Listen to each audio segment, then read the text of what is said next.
თანამედროვე ეკონომიკაში კომპანიების იზოლირებულად მუშაობა წარსულს ბარდება. დღეს წარმატება და გარემოზე სრულმა თანამშრომლობასა და რესურსების სწორ გადანაწილებაზე გადის. სწორედ ამ მიზნით 2026 წლის იანვარში შეიქმნა კავკასიური ცირკულარული ეკონომიკის ალიანსი. ეს არის პირველი სტრუქტურირებული რეგიონული პლატფორმა, რომლის მთავარი მიზანიც მისიაც არის, რომ ბიზნესებს შორის რეალური თანამშრომლობა წრიული ეკონომიკის პრინციპებზე ააგოს. ალიანსს უკვე მხარს უჭერენ პარტნიორი კომპანიები თურქეთიდან, აზერბაიჯანიდან და სომხეთიდან. საერთო ჯამში ის 30 პარტნიორ კომპანიას აერთიანებს. ალიანსის მიზანი ინდუსტრიული სიმბიოზის შექმნა, სისტემის, სადაც ერთი კომპანიის ნარჩენი მეორისთვის ღირებულ რესურსად გარდაიქმნება. ჩვენი სტუმარი დღეს სწორედ ამ პლატფორმის დამფუძნებელია, მისი პროფესიული გზაც 15 წელზე მეტ სითვლის საჯარო, საერთაშორისო და ასევე კერძო სექტორებში.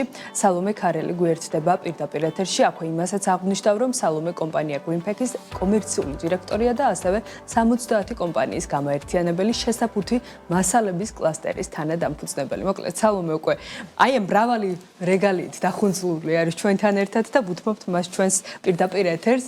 სალომე, მადლობა ძალიან დიდი თქვენი დროისთვის, სტუმრობისთვის და პრინციპში იმდენ სტატუსს აერთიანებთ ერთი სახელის და გვარის ქვეშ, რომ ძალიან ბევრი თემა მინდა რომ დავფაროთ თქვენი სტუმრობის განმავლობაში, მაგრამ რადგან სიახლეა, მინდა რომ ალიანსიც დავიწყოთ და ამ ყველაფერს, ასე ვთქვათ, წინ პატარა შესავლად წავუმძღვაროთ, ასე ვთქვათ, თქვენი ბექგრაუნდი. საერთო ჯამში როგორ უკავშირდებით ამ სფეროს, როდიდან იწყება ეს ისტორია და დღეს უკვე რა გამოცდილება, რა პრაქტიკული თუ თეორიული ცოდნა გიმყარებთ ზურგს, რომ აი ასეთ ასოციაცია, კლასტერი, კომპანია, მოკლედ ძალიან ბევრი მიმართულებით უკვე მყარად პოზიციონირებთ ამ სფეროში და საინტერესოა ამ ყველაფრის მიღმა რა დგას. დიდი მადლობა მოწვევისთვის და თემით დაინტერესებისთვის. მართლაც მრავალფეროვანი გამოცდილებით მოვედი აქამდე, მაგრამ ჩემი კოლეგები ცხრობენ, როცა შეფუთვებზე და ცირკულარულ ეკონომიკაზე ვიწყებ საუბარს, თვალები სხვანაირად გინათებსო და მართლაც ასეა, ამ სფერომ სრულიად ჩამithრია. საჯარო სექტორი დამეხმარა იმაში, რომ მოვიარე რეგიონები, თითოეული სოფელი და ვნახე ადგილობრივ დონეზე როგორ მუშაობს ბიზნესი, ეკონომიკა. ეს კარგი საფუძველი იყო იმისთვის, რომ უფრო წინ წავსულიყავი ამ მიმართულებით და საჭიროებები გამეგო. შემდეგ საერთაშორისო ორგანიზაციაში მუშაობამ უფრო კორპორაციული ეთიკა, დისციპლინა და რაც ყველაზე მთავარია, მომცა ის, რომ იქ ჩემი საერთაშორისო კოლეგებიც უფრო გლობალურად და მასშტაბურად აზროვდებდნენ და ეს მუხტი ჩემზეც გადმოვიდა, რომ ერთი თემა შეიძლება სხვადასხვა კონტექსტში მოაქციო და უფრო სხვა დიდი თვალსაწიერის ქვეშ გაატარო და დაინახო გლობალური მისი პერსპექტივები და შემდეგ უკვე მოხდი შეფუთვებში და შემიძლია ვთქვა, რომ ყველა ეტაპი გავიარე წარმოების მუშაობაში, დანადგარი როგორ მუშაობს იმის დეტალებიდან დაწყებული, საერთაშორისო ვაჭრობით დამთავრებული. მაქვს ასევე საერთაშორისო ვაჭრობის და ეკონომიკის მიმართულებით აკადემიური ცოდნა. ახლა ვმუშაობ სადოქტორო ნაშრომზე, რომელიც შუადერეფანის თემატიკას მოიცავს და ამ ყველაფერმა და მრავალფეროვანმა გამოცდილებამ მართლა მიმიყვანა ლოგიკურად იქამდე, რომ დამენახა რეგიონში რა საჭიროა საზღვრისპირა ეკონომიკური ურთიერთობების გაძლიერება, ერთმანეთთან მჭიდრო კავშირი და ასე გაჩნდა ალიანსის იდეაც. ანუ პრინციპში ხა თქვენ რასაც გისმენთ, გამოდის რომ მთელ აი ამ მიმართულებას ბიზნესის თუ ეკონომიკის თვალსაზრისით არ უყურებთ მხოლოდ საქართველოს პრიზმიდან და ამას განიხილავთ რეგიონულ კონტექსტში და შესაბამისად ალბათ აქედანაც უნდა ვივარაუდოთ, რომ ეს არ იყო მხოლოდ ქართული ბაზრისთვის, ჩართეთ აზერბაიჯანი, სომხეთი და ეს სინერგია ამ პლატფორმის მეშვეობით უზრუნველყავით. კი, მართალია. მე პირადად, როცა დავინტერესდი ამ თემით, რა ხდება ჩვენს მეზობელ ქვეყნებში, მოვიარე საკუთარი ბანკანით და პარტნიორებთან ერთად სომხეთის და აზერბაიჯანის ბაზარი ვნახე ადგილობრივად, როგორ მუშაობს წარმოება. მაშინ დავიწყეთ უკვე ექსპორტი და ეს ძალიან გაგვიმარტივდა და მნიშვნელოვანი მნიშვნელოვანია, როცა იწყებ ექსპორტს, იცნობდე თავად იმ ხალხს უფრო ახლოს, ვისთან აკეთებ ამ ბიზნესს. შემდეგ იყო საერთაშორისო გამოფენებიც ამ ქვეყნებში და უკვე ესეთი პარტნიორული ურთიერთობები ჩამოყალიბდა, რომ ყველა ითხოვდა რაღაცა ერთიან პლატფორმას, სადაც ეს იდეები ისედაც გაჟღერდებოდა. ფაქტიურად შემიძლია ვთქვა, რომ ჩვენ რა მისიაც გვაკისრია ახლა ალიანს, ამას უფრო ფრაგმენტულად ვასრულებდით და ეს ურთიერთობები ისედაც არსებობდა და როგორც კი გავაჟღერე ეს იდეა, რომ ვიწყებთ ამაზე მუშაობას, ჯერ მინდოდა უფრო სრულყოფილი ყოფილიყო, თუმცა კოლეგებმა, საერთაშორისო კოლეგებმა დამაჩქარეს და მითხრეს, რომ იმდენად ფართო არის შეფუთვების და ცირკულარული ეკონომიკის ტენდენციები და იმდენად მზარდი და ცვალებადია, რომ აუცილებელია, რომ დღესვე დავიწყოთ ამ მიმართულებით მუშაობა. თქვენ როგორც ახსენეთ, 30 კომპანია თავიდანვე ყოველგვარი პრომოციის გარეშე ჩაერთო ამ ინიციატივაში. ჩვენი წევრები არიან და ისინი უფრო ფოკუს ჯგუფის როლსაც ატარებენ ამ ეტაპზე, ვინაიდან ჩვენ ავიღეთ უფრო მეტი ფოკუსი, რომ ერთი სექტორი, ერთი გამოსავალი და ერთი პრობლემა დაგვეიდენტიფიცირებინა, რომ ამაზე უფრო მეტი მუშაობა გაგვეწია და ეს ნიშნავდა ამ ჩვენ შეფუთვების სექტორში და ამ ღირებულებათა ჯაჭვში მქონე კომპანიები, ეს იქნება ლოჯისტიკა, ეს იქნება ნედლეულის მომწოდებლები თუ გადამამუშავებლები, დაგვეკავშირებინა ერთმანეთთან და პრობლემა, რაც გულისხმობს ფრაგმენტირებულად მუშაობას, ყოფილიყო სივრცე, სადაც ეს ცოდნა და ეს კავშირები უფრო მარტივი გახდებოდა და რაში მდგომარეობს ჩვენი გამოსავალი. მაგალითად, დღეს ერთ-ერთი მნიშვნელოვანი საერთაშორისო გამოფენა დაიწყო გერმანიაში, ინტერპაკი შეფუთვების სექტორისთვის, თუმცა დამეთანხმებით ნებისმიერი მსურველისთვის რთული არის ამ გამოფენაზე მოხვედრა სხვადასხვა ფინანსების თუ დროის რესურსის გამო და აქ შემოვდივართ ჩვენ ალიანსი გამოსავალი, რომელიც მსგავს კავშირებს, სადაც არის ვალიდური იდენტიფიცირებული კომპანიები, იქნება ერთიან ბაზაში და იქნება გამჭვირვალე და მოხდება მათი ერთმანეთთან დაკავშირება. და რატო არის ეს მნიშვნელოვანი? საქართველოში მსგავსი სიმბიოზის ძიების პროცესში სხვადასხვა არასამთავრობო ორგანიზაციებიც არიან ჩართულები, საერთაშორისო ორგანიზაციებიც ძალიან ეფექტურად მუშაობს, შემიძლია ვთქვა, იმიტომ რომ როდესაც ამის ანალიზი იწყებ და გაქვს საჭირო დატა, შეგიძლია ძალიან მარტივად დაიდენტიფიცირო ახალი ბიზნეს კავშირები, ხო? მაგრამ საქართველოს ბაზარი მცირე არის მსგავსი ინიციატივებისთვის, რომ მასშტაბურ დონეზე გავიდეთ და რეალური შედეგი ყოველთვის იმას მოაქვს, როცა ისედაც ჩვენ მეზობელი ქვეყნები ერთმანეთთან თანამშრომლობთ, ისედაც ყველაზე მაღალი ვაჭრობა, იმპორტი და ექსპორტი ჩვენს მომიჯნავე საზღვრის ქვეყნებთან გვაქვს და ეს რამდენად რთულია სხვადასხვა კულტურის აი ამ ერთ ცირკულარულ პლატფორმაზე გაერთიანება. რა ბარიერები შესაძლოა რომ გამოიკვეთოს აი ამ გაერთიანების დროს და პროცესში? სხვათა შორის მინდა გითხრათ, რომ ჩვენ ერთი საერთაშორისო ღონისძიება უკვე ჩატარებული გვაქვს, ეს იყო ნულოვანი ნარჩენის დღე, ერთად აღვნიშნეთ საერთაშორისო კოლეგებთან და ეს იყო ესეთი ფართო დასწრების ღონისძიება, იმიტომ რომ სხვადასხვა ქვეყნის წარმომადგენლები გვყავდა, ვუზიარებდით ერთმანეთს ყოველდღიურ დონეზე, როგორ შეიძლება ერთჯერადი ნივთები მრავალჯერადი შეფუთვის ალტერნატივით ჩავანაცვლოთ და იქ იყვნენ ქალები ამერიკიდან, გერმანიიდან, რუმინეთიდან, მაგრამ აი თურქი, აზერბაიჯანი და სომეხი კოლეგები დამეთანხმებიან, რომ როდესაც ამ იდეებს ცვლიდით, ეს არაფორმალურ გარემოში ჩატარდა, ფაქტიურად ერთი და იგივე პრობლემები, ერთი და იგივე გამოწვევები ქონდა, დაახლოებით ერთი და იგივე ცოდნა.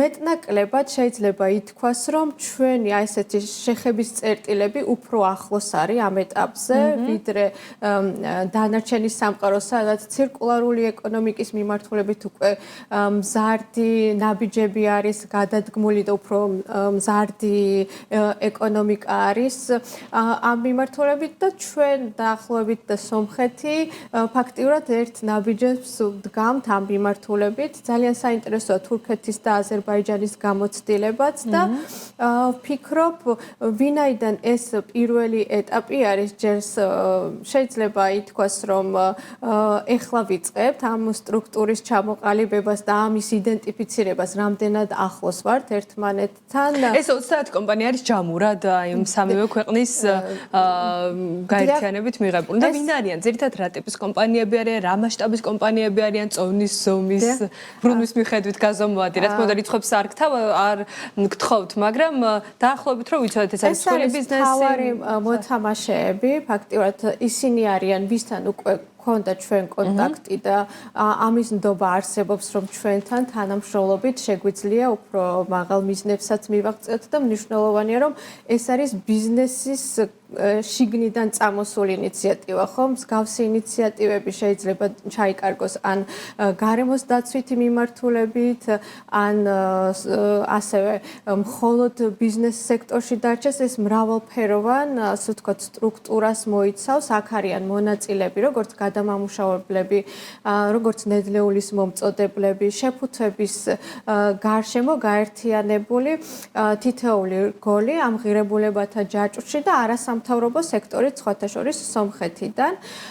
თუმცა ვფიქრობთ, რომ როდესაც უკვე დაახლოებით 4 თვეში მეორე ფაზაზე გადავა ალიანსის გაფართოება, იქ უკვე წარმომადგენლობითი მმართველობა გვექნება ამ რეგიონებშიც და იქ უკვე ჩაიბარებენ ის კომპანიები, ვისაც უფრო მეტი გავლენა ექნება რეგიონში, რომ მსგავსი ინიციატივები წარმატებულად განახორციელოს. ამ ეტაპზე საერთაშორისო ექსპერტები გვყავს ჩართული. მადლობა მინდა გადავუხადო გაეროს განვითარების ფონდს, ვინაიდან თხოვნის საფუძველზე საკონსულტაციო მომსახურება გაგვიწია. მსოფლიო ბანკის ექსპერტები დაგვეხმარნენ, რომ სტრუქტურა ჩამოგვეყალიბებინა და ეხლა მუშაობ ანგელოს ინვესტორებთან, რომ ეს იდეა არ დარჩეს მხოლოდ რაღაც ერთ დონეზე, არამედ მოხდეს მისი მონეტიზაციაც და ის რომ უფრო მარტივად გაიზარდოს, თავიდანვე სურს, რომ მათი ჩართულობით გავიგოთ სწორი მიმართულებით, როგორ შეგვიძლია რომ განვითარდეთ. აი სალომე, პირველი ფაზა რას მოიცავდა და რა განასხვავებს უკვე მეორე ფაზას? აი ამ შემთხვევაში გაფართოება უკვე რა პროცესთან ასოცირდება, რომელიც 4 თვეში დაიწყება? დიახ, ესე იგი, პირველი ფაზა ჯერჯერობით არ დასრულებულა, ვინაიდან ეხლა ვიწყებთ ახალი კომპანიების მოძიებას და ამ პროცესში ვართ. თუმცა, როგორც გითხარით, გვინდოდა რომ პარალელურ რეჟიმში ყოფილიყო ყველაფერი, დავიწყეთ აქტივობები, მაგრამ მეორეს მხრივ მუდმივად ვავითარებთ და ანალიზს ვუკეთებთ ის, რაც მანამდე გავაკეთეთ. ფოკუს ჯგუფი რო ვახსენე, ჩვენ ახლა ვმუშაობთ ვებ პლატფორმაზე, სადაც ხელოვნური ინტელექტის ინტეგრირება გვინდა და მათთან ერთად ამ კომპანიებთან ერთად თითოეულ ნაბიჯს როცა გავდივართ, მათ უკავშირს ვისმენთ, რომ შემდგომი ნაბიჯები დავგეგმოთ. AI-ის ინტეგრაცია რა შედეგებს უყურებს და როგორ ჩართავთ უშუალოდ ხელსაწყოს აი ამ ალიანსის ყოველდღიურ საქმიანობაში თუ ცალკეული კომპანიების მაგალითად? აი ეხლა როგორც გითხარით, მანუალურად ხდება დაკავშირება ამ კომპანიების და ძალიან მნიშვნელოვანია, რომ კონკრეტული კომპანიის მოძიება მარტივი გახდეს და ძირითადი დაკვეთა ეს იყოს ზუსტად და ეს გამოვლინდა ამ ჩვენი შეხვედრების შედეგად და ხელოვნური ინტელექტის ინტეგრაციით თქვენზე ფოკუსირებულ, ძალიან გაფილტრულ ინფორმაციას მიიღებთ საჭირო ქვეყნიდან, საჭირო ნედლეულის შესახებ. თუმცა ამასაც დიდი მუშაობა სჭირდება უკვე მეორე ფაზაში. მეორე ფაზაში ამ პლატფორმის განვითარებაზე იქნება მეტი აქცენტი და ასევე უფრო მრავალფეროვანი წევრების დაკომპლექტება, უკვე ამაზე სერიოზულად გადავალთ, როცა გვექნება ბაზა ამ შეთავაზების, რომ უფრო ღირებული შეთავაზება გავუკეთოთ ჩვენი ალიანსის წევრებს და უკვე უფრო მეტი აქცენტი იქნება იმის გამოვლენის, რა ნედლეული რომელ ქვეყანაში რა მიმართულებით არსებობს და ამაზე კვლევის განვითარება კიდე ცალკე ხაზად გვექნება. აქვე მინდა სალომე აუცილებლად განვარტოთ ის მთავარი პრინციპი, რაც არის პრინციპში ამოსავალი წერტილი მთელი ამ ალიანსის, ხო? გულისხმობ პრაქტიკაში როგორ ხორციელდება ის, რომ ერთი კომპანიის ნარჩენი შესაძლოა ძალიან ღირებულ და მნიშვნელოვან რესურსად აქციოთ მეორე კომპანიისთვის. მაგალითები მაგალითად რა შეიძლება რომ საზოგადოებისთვის უფრო უკეთ აღსაქმელი და გასაგები გახდეს რას გულისხმობს ეს პრინციპი? აქ მთავარი პრინციპი არის ცირკულარული ეკონომიკა და საქართველოში როგორც ვიცით არსებობს სხვადასხვა კვლევა ნარჩენების მიმართულებითაც და მთავარი პრობლემა იდენტიფიცირდება ისე რომ საკმარისი ნარჩენი არ გროვდება იმისთვის რომ მოხდეს მისი გადამუშავება სხვა კომპანიის მიერ, ანუ აი ამ პრობლემის მოგვარების მიზნით ჩვენ მივდივართ სხვა ქვეყანაში, რომ მოვიძიოთ ვის შეიძლება რომ გავუგზავნოთ ეს ნარჩენი ან პირიქით შევიძინოთ მათგან ნარჩენი, რომელიც ჩვენ შეგვიძლია რომ გამოვიყენოთ.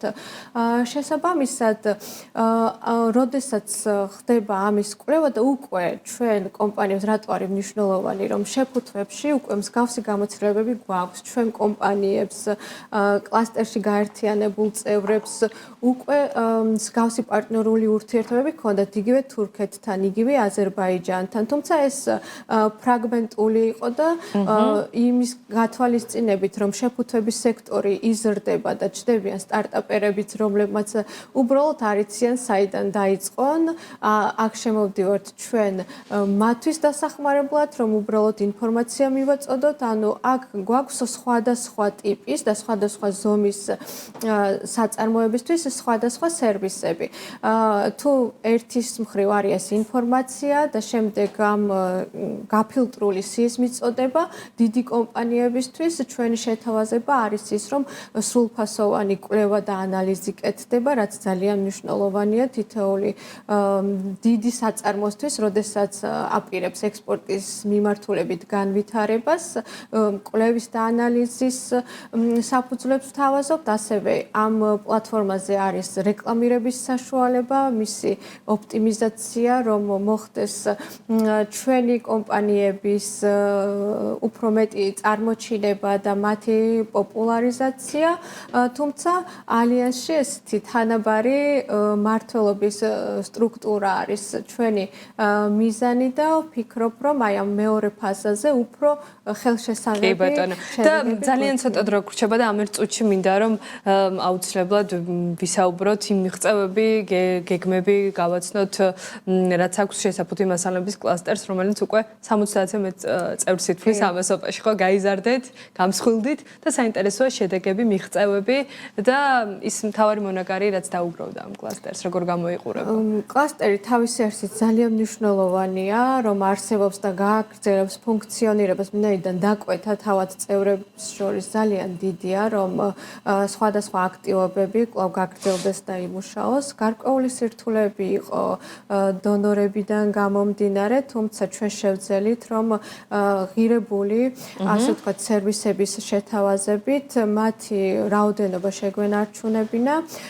ხდება ყოველწლიურად იდენტიფიცირება მათი საჭიროებების და ამ ეტაპზე ეს იყო ლაბორატორიული კვლევები და ასევე საერთაშორისო სერტიფიცირების ნაწილში ჩვენი ჩართულობა და ვემუშავებით ამ მიმართულებით და მინდა ისიც აღვნიშნო, რომ 70 კომპანია კარგად ჟღერს, მაგრამ მთავარი არის ის საქმიანობა, რაც ამის მიღმა ჩატარდა, სანამ კლასტერი შეიქმნებოდა ფაქტიურად 70% იმპორტირებული საქონელი იყო საქართველოში და შემდეგ ჩვენი გაწეული აქტივობები და ის რომ ეს სექტორი ინდუსტრიად ჩამოყალიბდა, გათანაბრდა და 50-50%-ზე ახლა იმპორტი და ადგილობრივი წარმოება, რაც ვფიქრობ, რომ ძალიან დიდი შედეგია და რა თქმა უნდა წარმატება კვლავ შობს ახალ სტარტაპულ იდეებს თუ ახალ ინდუსტრიებს ამ მიმართულებით და ვფიქრობ, რომ ეს ასე ვთქვათ განწყობა გადავა ამ ბიზნესებზე და კვლავ განვითარდებიან ამ მიმართულებით. მადლობა, ძალიან დიდი სალომე, წარმატება ყველა მიმართულებით იმ არაერთ საქმეში, რომელსაც თქვენ ხელმძღვანელობთ უძღვებით და ყველა თვალსაზრისით, ასე ვთქვათ, გისურვებთ გეგმების, მიზნების, ცხადია დათქმულ ვადაში განხორციელებას, რომ მე ჩვენს გაუზიაროთ უკვე ჩვენს მაყურებელს დროულად ეს ინფორმაცია. სალომე ქარელი, კავკასიური ცირკულარული ეკონომიკის ალიანსის დამფუძნებელი იყო ჩვენთან ერთად.